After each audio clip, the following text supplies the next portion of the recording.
Hey guys, presented by Yasraj Records. दिलवा के सोचल बतिया वही छोड़ी के कहीं दे बैरे पगली के अपना दे बैरे दिलवा के सोचल बतिया ओकरा से हम नहीं छुपे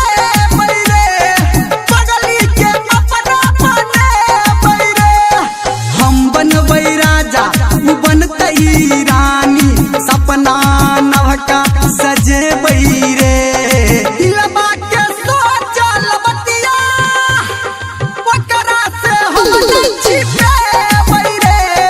गोरकी के अपना बने बैरे माँ गायत्री रिकॉर्डिंग स्टूडियो।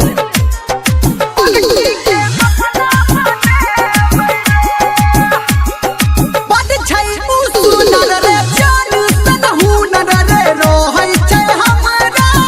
सोझा में बद छै उ सुनर रे जान सन हुनर रे रोहै छै हमरा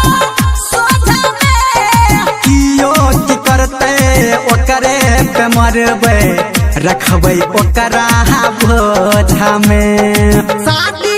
हम रचबै ओकरा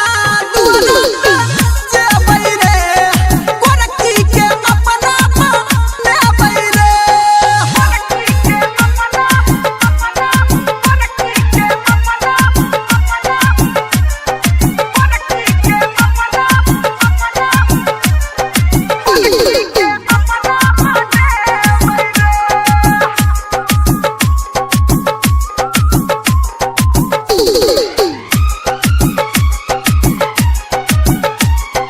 प्यार उ कोदै छै हमरा से डरै छै सब कुछ हमरा पता छै प्यार उ कोदै छै हमरा से डरै छै सब कुछ हमरा पता छै सबके बतेबै अब नहीं डरेबै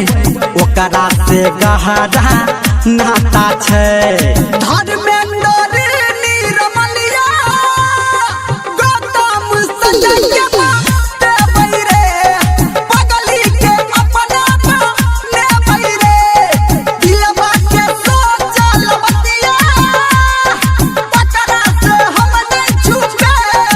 रे गोरकी के अपना बनेबै रे